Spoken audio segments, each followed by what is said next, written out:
에베소서 6장 10절 말씀부터 봅니다. 에베소서 6장 10절입니다. 종말로 너희가 주 안에서와 그 힘의 능력으로 강건하여지고 마귀의 괴계를 능히 대적하기 위하여 하나님의 전신 갑주를 입으라.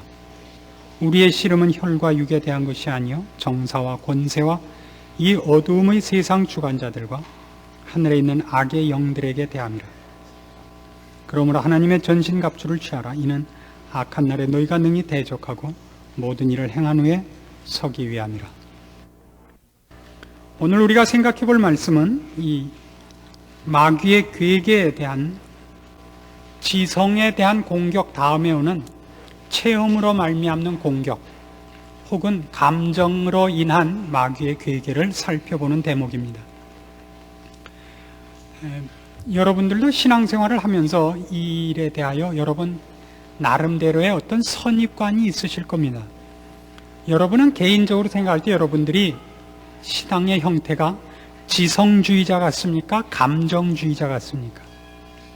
여러분 개인은, 우리 교회는 어떻습니까? 우리 교회 분위기는 지성주의 같습니까? 감정주의 같습니까? 어느 쪽입니까? 우리 교회 분위기는 분명히 지성주의 같습니다. 그렇죠? 그래서 왜 그런가 하는 것도 오늘 조금 살펴볼 수 있지 않을까 싶습니다. 지성주의적인 경향을 우리 교회가 띈 가장 큰 이유가 뭐냐 그러면 감정주의의 단점들에 대한 반발이죠. 감정주의에 대한 어떤 반발이 지성주의를 낳고 있는 것이라고 생각이 듭니다. 지성주의가 갖는 가장 큰 약점은 그가 알고 있는 것이 그에게 힘이 되질 않습니다. 사람은 머리로 아는 것을 하지 않고 가슴으로 아는 것을 합니다. 그렇죠? 가슴이 뜨거워지고 하고 싶어져야지 머리로 옳다고 인정하는 정도 갖고는 사람은 움직이지 않습니다. 말하자면 신앙이라는 것은 이것은 이거고 저것은 저거다라고 정리해 갖고 있고 이해하고 있는 정도로는 안 됩니다. 왜냐하면 신앙은 결국 하나님께서 우리의 전 인격을 요구하고 계시기 때문입니다. 우리가 지난주인가 제가 이 에베소서를 강의하면서 그런 말씀드렸던 것 같은데요. 사랑과 지식의 차이가 뭐냐 그럴 때 지식은 실천으로 가지 않고 하나의 관념으로 남을 수 있지만, 개념으로 남을 수 있지만, 사랑은 행동을 하지 않고는 참지 못한다 그랬습니다. 우리 주성호 목사님이라고 이름을 밝힐 수는 없지만 결혼하기 한 달 전에 매일 만난 거 아십니까? 제가 차마 이름을 못 밝혀서 그러는데 매일 만나서 사랑이라는 것은 가만히 있게 못합니다. 지식은 앉아서 손가락도 까딱하지 않고 잘난 척을 할 수 있습니다. 그리고 본인이 그 신앙을 행하고 있다고 속게 만듭니다. 자기가 적극적으로 자기가 알고 있는 지식을 행동하는 게 아니라 틀린 것만 지적해내고 비평만 합니다. 그런데 자기는 신앙생활을 실천하고 있다고 속게 만드는 것이 지성주의의 가장 큰 약점인데 그 경향이 우리 교회에 있다고요. 이번에도 기도원 가지니까 기도 그냥 집에서 하는 건데 뭐 때문에 기도원까지 가냐 이거예요. 간다는 건 참 중요한 겁니다. 그건 성의 문제예요. 하나님 보실 때 성이 있어 보인다고요. 가셔서 아무 기도도 안 하고 그냥 서성거리다 오셔도 집에서 기도한 것 이상의 효과를 얻어요. 하나님이 그 성의를 괄시치 않을 것입니다. 근데 그러면 우리가 먼저 알아야 되는 것이 기독교가 체험적으로 얼마나 강조하고 있느냐 하는 것을 우리 교회의 지금 실상으로 보자면 좀 알아둘 필요가 있습니다. 기독교는 체험에 매우 강조되어 있습니다. 지식 이상으로. 요한 1서 1장을 보십시다. 요한 1서 1장 1절입니다. 신약성경 388페이지입니다. 태초부터 있는 생명의 말씀에 관하여는 우리가 들은 바요, 눈으로 본 바요, 주목하고 우리 손으로 만진 바라. 이 생명이 나타내신 바 된지라. 이 영원한 생명을 우리가 보았고 증거하여 너희에게 전하노니 이는 아버지와 함께 계시다가 우리에게 나타내신 바 된 자니라. 우리가 보고 들은 바를 너희에게도 전함은 너희로 우리와 사귐이 있게 하려 함이니 우리의 사귐은 아버지와 그 아들 예수 그리스도와 함께 함이라. 우리가 이것을 쓰면 우리의 기쁨이 충만케 하려 함이로라. 이 요한 1서를 쓰면서 사도 요한이 이 시작을 왜 이런 식으로, 말하자면 태초부터 있는 생명의 말씀에 관하여는, 다른 분이 아니라 예수 그리스도에 관하여는 우리가 들은 바요, 눈으로 본 바요, 주목하고 우리 손으로 만진 바라. 왜 이렇게 써야 되느냐 하면 철학이 아니다 이겁니다. 철학이 아니다. 이건 하나의 관념론이거나 하나의 개념이거나 지식적 유희가 아니라 사실에 관한 것이다 이겁니다. 체험이 갖는 가장 큰 강점이 뭐냐 그럴 때는, 체험은 사실을 인식해야 하는 것이죠. 그것이 사실이지 아이디어거나 추상적인 개념이 아닌 것입니다. 빌립보서를 보면 여러분, 그 감옥에 갇힌 사도 바울이 빌립보 교회에 편지를 쓰면서 감옥에 갇힌 바울이 뭐라고 계속 얘기를 하죠? 기뻐하라. 내가 다시 말하노니 기뻐하라. 너희 관용을 모든 사람에게 알게 하라. 감옥에 갇혀있는 사람이 그렇게 기쁨에 충만할 수 있는 것은 지식에 관한 문제가 아닌 것입니다. 여러분, 신앙생활을 하다가 우리의 신앙생활이 어디서 가장 많이 무너지느냐 하면, 내가 알고 있고 기대하고 있는 것이 현실로 나타나지 않을 때 넘어지지 않습니까? 그렇죠? 예수를 믿으면 뭐든지 잘 될 거라고 우리가 기대를 걸지 않았습니까?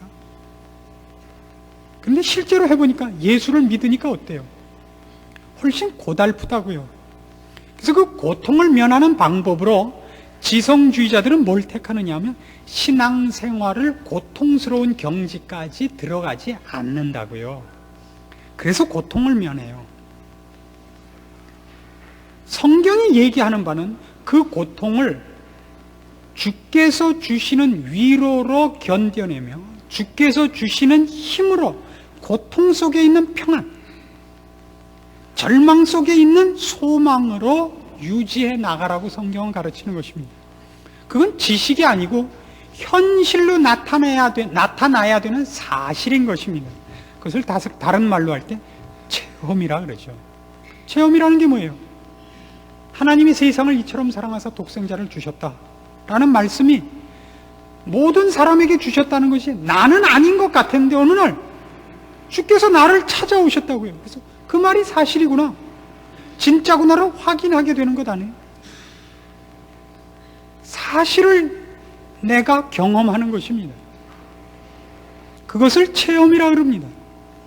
그런데 성경이 말하는 이 체험들, 이 지금 살펴본 이런 기쁨, 요한 1서 1장 4절에 나타난 것 같이 얘기하면, 우리가 이것을 쓰면 우리의 기쁨이 충만케 하려 함이라 하는 이 기쁨들, 이런 것들과 우리가 오늘 살펴보려고 하는 마귀가 그의 괴계를 써서 우리를 넘어뜨리는 체험주의 사이에는 어떤 차이가 있느냐 하는 것입니다. 체험은 중요한 것입니다. 그러나 체험주의는 곤란합니다. 지식은 소중합니다. 그러나 지식주의는 곤란합니다. 이럴 때 주의라 그러는 것은 그것 하나로 모든 것을 대신하려고 그러는 것입니다. 지성주의 그러면 지식만으로 모든 것을 대신하려고 그러고, 체험주의 그러면 체험만으로 모든 것을 다 대신하려는 것, 즉 다른 부분을 인정하지 않고 다른 보조수단을 인정하지 않고 다른 영역을 인정하지 않는 것을 의미합니다. 그래서 우리가 이걸 이해하기 위해서 디모데 후서 3장 5절 말씀을 볼 필요가 있습니다. 신약성경 345페이지 디모데 후서 3장 1절부터 봅니다.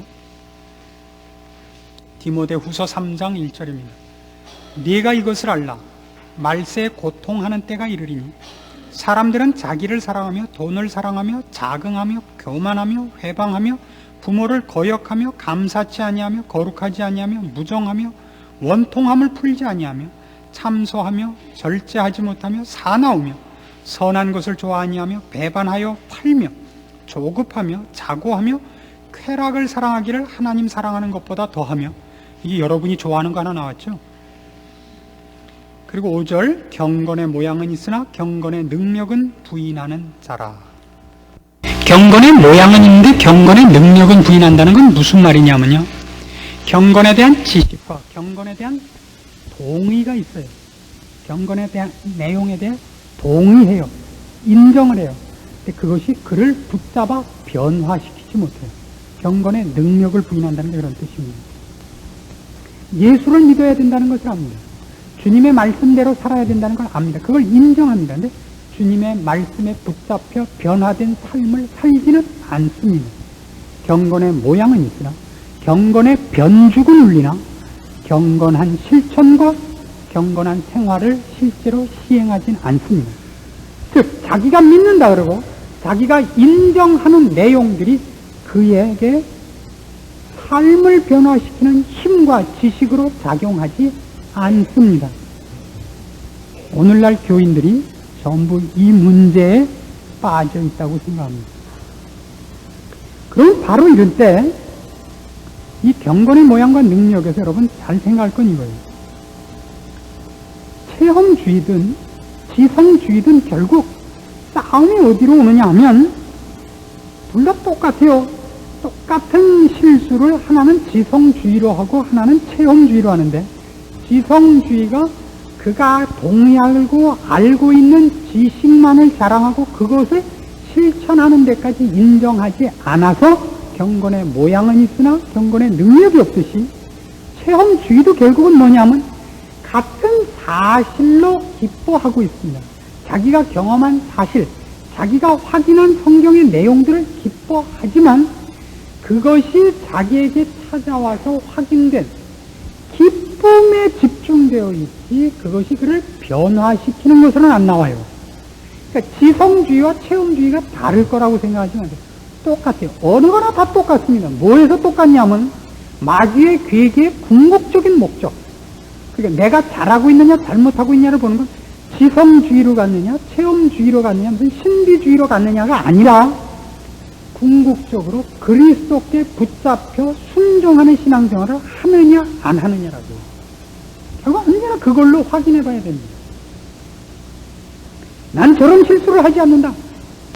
난 저 사람같이 맨날 울고불고 기도하지 않는다. 난 저 사람같이 치사하게 믿지 않는다. 난 저 사람같이 무지하게 믿지 않는다. 미련하지 않는다. 이건 자기의 신앙을 판가름하는 기준이어서는 안 됩니다. 우리의 신앙을 판가름하는 것은 결국 내가 나를 주장하고 있느냐, 주님과 주님의 말씀이 나를 주장하고 있느냐, 그겁니다. 내가 얼마나 잘잘못을 잘 분별해내고 사기치는 것을 잘 알고 외식하는 걸 잘 알고 남의 눈에 들어있는 티를 밝혀내느냐가 아닙니다. 내가 얼마나 성경을 많이 알며 1년에 성경을 3번 보고 4번 보고 그게 문제가 아닙니다. 결국은 주께서 기뻐하시는 것을 나의 기쁨으로 삼는 생활로 변화되어 있으며 붙잡혀 있느냐가 신앙생활인 것입니다. 지성주의가 그가 알고 있는 지식으로 말미암아 실천을 스스로 제한하고 있는 거라면, 체험주의는 그가 한 체험 때문에 실제적으로 신앙생활하는 것을 방해받습니다. 어떻게 방해받느냐 하는 것을 우리가 살펴볼 필요가 있습니다. 체험주의자들, 우리도 그런 경향이 있어요. 체험주의에 사로잡혔을 때 어떤 실수가 나타나며 어떻게 우리가 성경이 요구하는 것 같이 경건의 능력을 부인하게 되느냐, 이렇게 부인하게 돼요. 체험주의의 특징은 과거의 사건에 우리를 집중케 합니다. 과거의 사건. 이게 왜 이 말을 하느냐면, 과거에 일어난 하나의 사건을 우리의 온 정신을 집중시켜서 이것만을 자랑하느라고, 이제 이 단어와 비교해 보세요. 지금 해야 되는 일을 망친다고요. 신앙이란 결국 지금 주를 따르느냐 안 따르느냐의 싸움이라고요. 지금이라고요. 과거가 어땠었느냐가 아닙니다. 지금 주를 따르느냐의 싸움이에요. 지금과 내일을 하나님께 바치겠느냐의 싸움이지 과거가 어땠느냐는 아닙니다. 그렇게 따지면 가룟 유다는 뭐예요? 가룟 유다의 과거는 훌륭한 사도였죠. 끝이 배반하고 죽은 것이기 때문에 가룟 유다는 망한 자입니다. 사도 바울은요, 과거는 예수 믿는 자들을 핍박하던 자였으나 변하여 주님의 사자로서 그의 전생애를 마쳤습니다. 어느 쪽이 옳다고 생각하십니까? 당연히 후자가 옳습니다. 체험주의의 약점은, 체험주의가 무서운 것은, 지성주의가 무서웠던 것은 잘잘못을 따지고 잘잘못을 분별하는 재미 때문에 내가 아는 것을 실천할 틈이 없다고요. 저 사람은 여기가 틀렸고 저 사람은 여기가 틀렸고 재미있어서 미치겠는 거예요. 그냥 도시락 싸들고 돌아다니면서 당신은 여기가 틀렸고 당신은 여기, 이거 하느라고 전생애를 말하자면 하나님의 큰 일을 하고 있다고 착각을 하고 있다고요. 제가 옛날에 그랬었습니다. 제가 잘 알죠. 체험주의는 그걸 어떻게 하느냐? 과거에 있었던 기쁨에 집착시켜가지고 지금 해야 되는 변화, 지금 해야 되는 신앙의 순종을 못하게 하고 있다고요. 말만 나오면 그때 얘기해. 난 지금도 잊을 수가 없어요. 16년 전 오늘 변화산 기도원에 올라가 난 지금도 눈앞에 아주 행동하게 보여요. 목사님이 나오셔서 척 말씀을 펴시더니 본문을 읽으시더라고요. 고개를 드시더니 이 중에 아직도 예수 그리스도를 영접하지 못하신 불쌍한 영혼들이 있으십니까? 이 말씀을 보십시오. 이 말씀이 바로 당신을 향해서 하신 하나님의 말씀입니다. 그러자 그만 그냥 제 안으로 22,500볼트짜리 고압이 지나가는 거예요. 얼마나 울었는지 몰라요. 정신을 차려보니까 벌써 집회 다 끝났고요. 그 다음날 새벽이에요. 사람들이 삥 둘러서서 저를 쳐다보고 있더라고요. 근데 창피한 게 어디 있어요? 그냥 막 눈물이 샘솟듯 나고 그렇게 기쁠 수가 없어요. 그 얘기만 하면 갑자기 그냥 누웠다가도 벌떡 일어나는 그 기쁨이 다시 확인이 되니까. 그래서 누구만 만나면 이 얘기를 해야만 기쁘니까 뭐라 그래요? 구원의 확신이 있으십니까? 울어보신 적이 있으세요? 그러니까 이 얘기는 상대방을 물으려고 그런 게 아니에요. 그럼 집사님께서 그럼요. 전 그 얘기만 하면 아직도 눈물이 나요. 그래서 밤낮 그 얘기하느라고 뭘 못하냐 하면 변화되질 않아요. 지금을 안 살아요. 신앙생활을. 이게 체험주의입니다. 결국 체험이라는 건 우리에게 뭘 확인시키려고 오는 것이냐면 하나님이 나를 사랑하셨다를 확인시킵니다. 너를 죄에서 구원하였다를 확인시키는 것입니다. 그래서 우리에게 무슨 결과를 맺히느냐면 그렇다. 여태껏 몰랐을 때 모르고 살던 생활을 청산하고 이제 밝히 알게 된 이 길을 따라가자. 이게 결론이어야죠. 그러니까 얼마나 내가 호되게 맞고 돌아왔느냐, 얼마나 감격스럽게 돌아왔느냐는 사실 아무 의미가 없는 겁니다. 그렇죠? 이번에 우리가 올림픽에서 이걸 봤죠. 100m 결승을 봤습니다. 벤 존슨이 1위로 들어오는 걸 봤습니다. 그때 여러분 잘 보시면 알지만 100m는 짧은 거리이기 때문에 뭐가 가장 중요하면 스타트를 얼마나 빨리 하느냐가 굉장히 중요합니다. 근데 스타트를 빨리 해야 되는 근본적인 이유가 뭐죠? 스타트를 빨리 하려는 근본적인 이유가 먼저 골인하려고 그러는 거 아니에요. 그러니까 먼저 스타트하고 서서 두 손 들고 만세 그러면 뭐라 그래요 그걸? 그걸 쪼다라 그러지 뭐라 그래요. 빨리 들어가기 위해서 빨리 뛰자는 출발하자는 것이지 빨리 출발하는 시합을 하자는 건 아니잖아요. 그렇죠? 근데 우리는 왜 다 그러고 있느냐 이거예요. 그러니까 모든 마귀의 계획에는 그겁니다. 우리에게 무엇을 집착해 하느냐면 기쁨을 집착해 해요.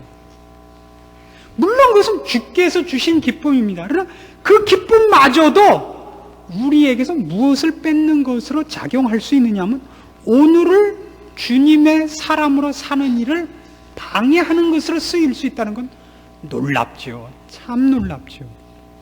체험주의자가 이 과거의 사건에 집착해서 가장 크게 피해를 보는 근본적인 이유는 뭐냐면 자기가 경험한 그 사건과 그 방법과 그 모양만이 결국 그 사람에게 궁극적인 권위가 됩니다. 이 체험주의의 가장 무서운 건 이거예요. 과거에 내가 경험한 것으로 돌아가서 오늘을 못 살게 할 뿐만 아니라 모든 신앙생활을 내가 경험하고 내가 본 모양과 형태대로 나타나지 않는 것은 인정을 안 하는 데 빠지게 만들어요. 자기가 체험한 것 이외에는 인정을 안 해요. 한국 교회에 이 피해가 아주 오랫동안 있었습니다. 예를 들면 이거예요. 제일 처음에 나왔던 게 구원 확신입니다. 구원 확신이란 건 뭐냐면 내가 예수를 믿어서 이제는 하나님의 사람이요 죽어도 천국 간다는 것을 마음에 확실하게 갖는 것을 구원 확신이라 합니다. 근데 이 구원 확신은 믿는 가정에서 큰 사람과 중간에 믿는 사람 중에 어느 쪽이 더 강하게 갖고 있겠습니까? 중간에 믿은 사람들입니다.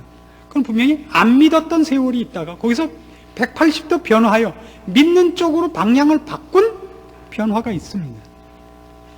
그러나 믿는 가정에서 쭉 큰 사람은 언제 그런 변화가 있었는지 모르겠는 거예요. 저만 해도 기억이 나는 제일 가장 어렸을 때 일을 생각해도 그때 교회 안에 있었어요. 그때 이미 사무엘 같이 기도하고 있었다고요. 아무리 생각을 해봐도 그 예수를 몰랐던 시절이 없어요. 그래서 그런 걸 성경적으로 하면 모태로부터 부름을 받은 거예요, 정말. 그런 사람에게는 어느 날이냐 그러면 답답하다고요. 어느 날이라뇨? 그럼 주민등록번호를 내는 수밖에 없죠. 한동안 이 체험이 이거 굉장히 큰 축복이거든요. 구원의 확신을 가지는 건 굉장히 큰 축복입니다. 이 축복을 어떻게 잘못 썼느냐 하면 중간에 믿으신 분들이 나는 1966년 6월 6일 6시에 받았다. 너는 언제냐? 나는 없다. 여러분, 넌 가짜다요. 믿는 데는데 가짜래요. 믿는 데는데 아니래요, 지가. 밤낮 그랬다고요, 밤낮. 내비게이터나 CCC가 이 문제에서 많이 실수했었습니다. 물론 교회가 잠자고 있었던 부분을 그 두 단체가 많이 도전하고 자극해서 오늘날 한국교회에 큰 유익을 주었습니다. 그러나 제가 얘기하려는 것은 그 두 단체가 잘못했거나 나쁜 단체라는 의미가 아니라 체험주의라는 것이 우리에게 얼마나 무서운 경향이며 그것으로 우리가 어떻게 우리의 풍성한 신앙을 놓칠 수 있느냐를 알고 있어야 된다 이겁니다. 그 다음에 또 하나 있었죠.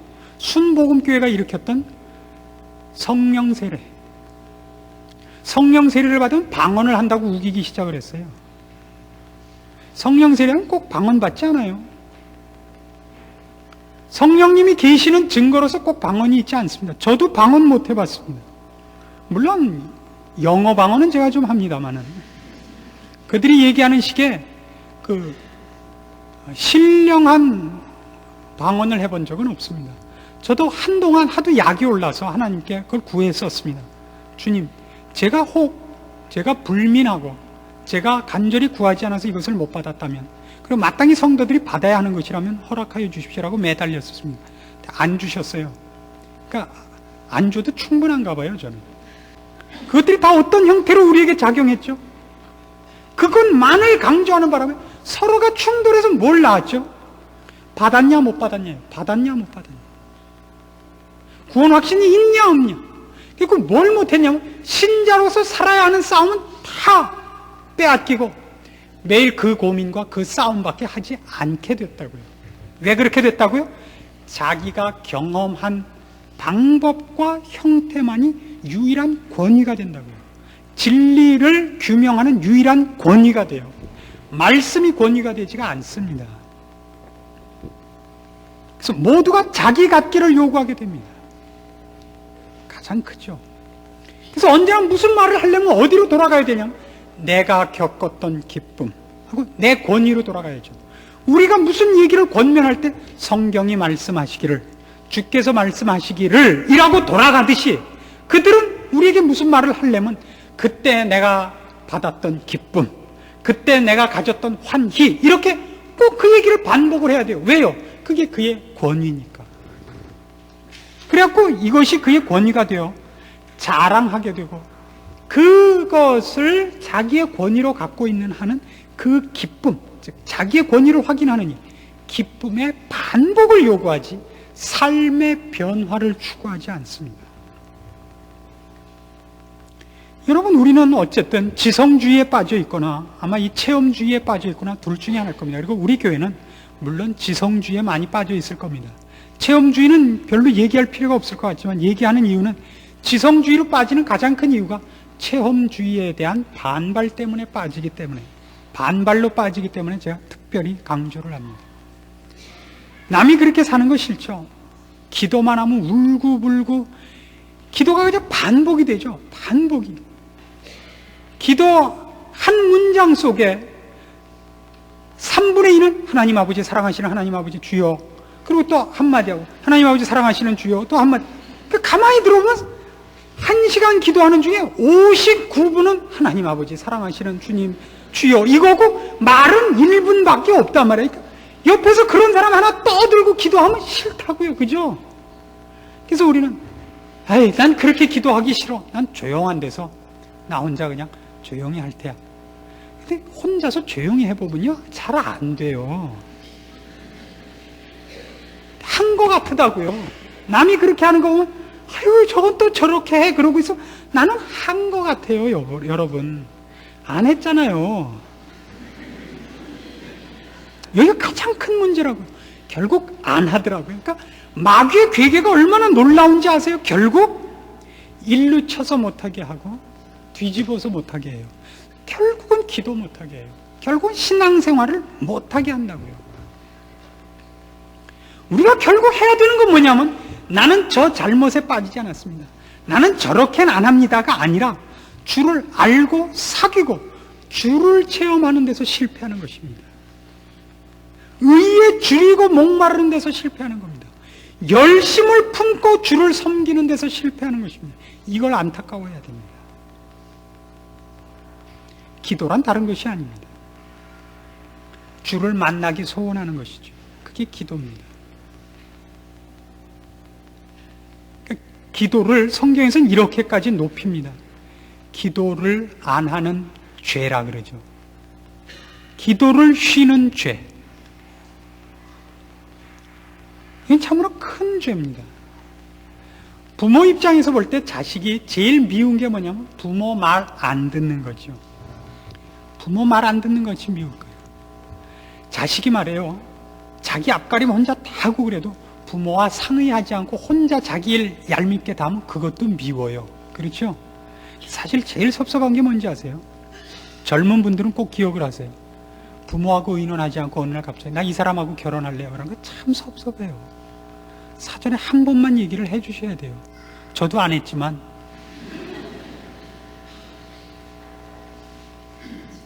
부모님 보고 결정하라고까지 안 해도 부모님과 상의하는 거 참 필요한 거예요. 우리 하나님이 우리한테 제일 섭섭한 게 뭔지 아세요? 우리 힘으로 혼자 살 수 없고 우리 능력으로 혼자 살 수 없는 게 뻔한데 의논을 하러 오질 않아요. 그리고 대부분의 문제는 지가 알아서 하겠다 그래요. 요것만 도와달라고 해요. 요것만. 이거만큼 섭섭한 건 없습니다. 그게 바로 기도를 안 하는 근본적인 이유입니다. 주를 필요로 하지 않는 것이죠. 이 죄에서 벗어나셔야 됩니다. 우린 주를 알며 주를 사귀며 주를 체험하고 주께 붙잡힌 바 되는 기쁨을 모르는 자리에 어느 틈에 빠져 있게 되는 겁니다. 이게 마귀의 괴계입니다. 신자들은요, 이 싸움에서 거의 집니다. 어떻게 따지면. 여러분, 더만 기도하셔야 되고, 주를 알며 주를 기뻐하는 법과 주께 기뻐하심을 입는 법에 대하여 여러분 더 목마르셔야 됩니다. 근데 재미있는 것은 이 체험 혹은 감정의 격앙을 받는 것들이 사람들은 이렇게 얘기하는 사람들이 있습니다. 참 기쁘고 힘이 난다 그럽니다. 참 기쁘고 힘이 난다. 근데 이 피해는 이렇습니다. 체험주의나 감정주의로 가면 힘이 얻어지지가 않고 지칩니다. 참 이상하죠? 체험주의가 지친다는 거 이해하시겠습니까? 꼭 뭐와 같냐면 술 먹는 것 같아요. 안 먹어본 사람이 왜 이렇게 잘 안 하십시오? 술은요, 처음에 술을 먹으면 참 기분 좋다 그래요. 저는 안 먹어봐서 모르겠는데 기분이 좋고 제 친구들을 봐도 그렇더라고요. 술 먹으면 호기로워져요. 그죠? 한두 잔까지는 아주 호기로워지고 관대해집니다. 조금 지나면 이게 왜 울어요? 왜 갑자기 울어요? 그 하나 또 아무데나 싸요. 그 하나 또 막 던져요. 아무나 붙잡고 때려요. 아무나. 주사가 있다 그러죠. 술은요, 사람을 그렇게 망칠 수가 없습니다. 사람을 지치게 합니다. 술 먹고 온 다음날 쩔쩔쩔쩔쩔 매번 경험이 있죠. 술은 절대 사람에게 양식을 주거나 힘을 주는 것이 아닙니다. 체험주의는 참 무섭습니다. 그 마약에 한번 중독되면 그것으로만 연명이 되고 삐쩍삐쩍 말라갑니다. 그것이 양식이 되어 그를 살찌게 하지 못합니다. 체험은 전부 일로 몰려가야 됩니다. 성경에 약속했던 모든 것이 사실이구나. 그 중에 하나를 경험함으로써 나머지가 다 사실인 걸 알고 그 체험이 여러분을 그리스도 안으로 밀어넣게 하셔야 됩니다. 체험이 또 다른 체험을 요구하고 체험이 또 다른 체험을 요구하는 식으로, 즉 예수 그리스도를 놓쳐버린 체험으로 가면요, 그 다음에 나중에 면역이 생겨서 어지간한 체험으로는 기쁘지 않습니다.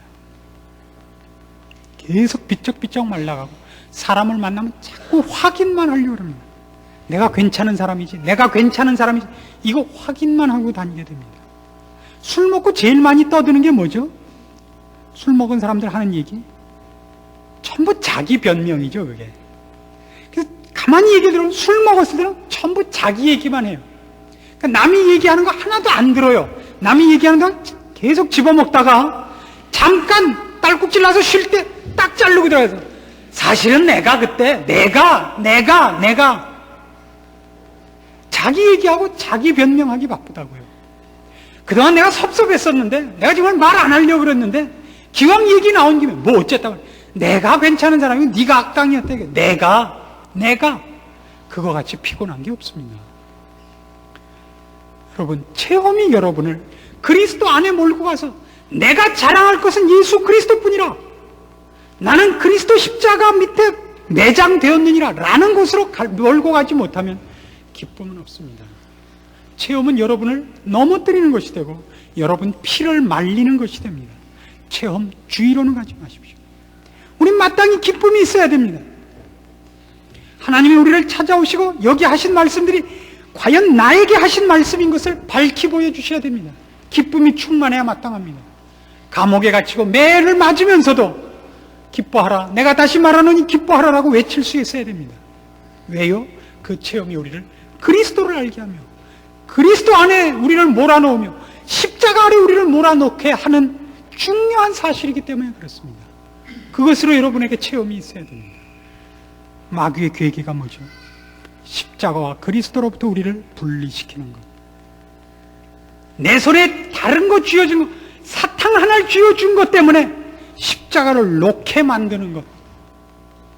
조심하십시오. 비단 체험에 관한 문제만이 아닙니다. 모든 문제가 그렇습니다.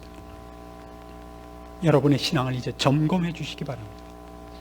여러분은 과연 여러분의 신앙생활을 지금 시행하고 있는가? 주를 알며 주께 붙잡힌 바 되는 일을 기쁨으로 여기고 있는가? 그런 기쁨이 있는가? 주만을 의지한 자랑과 평강이 이 세상의 환난과 핍박과 거스름에 대한 무기로 여러분을 굳게 하고 있는가? 그걸 물어보셔야 됩니다. 그리고 그 일을 위해서 우리는 기도해야 됩니다. 우리는 거기로부터 밖에는 양식을 받을 데가 없고 우리의 힘을 얻을 데가 없습니다. 기도를 쉬지 않아야 되고 이렇게 맹숭맹숭하게 믿지 않아야 됩니다. 비평가가 되지 마십시오. 여러분이 실천하시고 시행하시고 여러분의 눈으로 보고 손으로 만지고 귀로 듣고 여러분의 입으로 맛보는 신앙생활을 하십시오. 그래야 여러분의 기쁨을 충만케 하십시오. 기도하십시다. 하나님 아버지, 우리에게 주신 은혜와 약속들을 우리가 놓치고 살고 있는 것을 불쌍히 여겨 주시옵소서. 우리의 실패와 우리의 낙심은 주를 의지하지 않고 주 안에 있지 않기 때문인 것을 고백합니다. 이제 우리가 우리의 손에 든 것으로 자랑하지 말고 심령이 가난하게 되기를 원합니다. 애통하게 되기를 원합니다. 그리하여 드디어 의에 줄이고 목말라 주께서 채워주시는 것으로 배부르게 하여 주시옵소서. 주를 알고 사귀는 일과 주께 사로잡힌 것과 주의 기쁨으로만 우리의 기쁨이 되며 주께 인정받는 길을 걷는 것으로 우리의 자랑이 되는 신앙생활을 지금 영위할 힘과 실력과 지혜를 주시고 순종하는 마음과 기쁨을 허락하여 주시옵소서. 자랑하며 비난하며 심판하며 남을 죽일 뿐만 아니라 나 스스로도 주께서 명하시는 길을 걷지 않는 외식과 경건의 모양을 내되 경건의 능력을 부인하는 미련한 자리에서 돌이킬 힘을 허락하사 회개케 하옵소서. 주여, 우리 교회로 기도하게 하시며 주님만을 바라보는 신앙, 주를 기뻐하는 신앙으로 이 교회를 새롭게 부흥시켜 주시옵소서. 예수님의 이름으로 기도합니다. 아멘.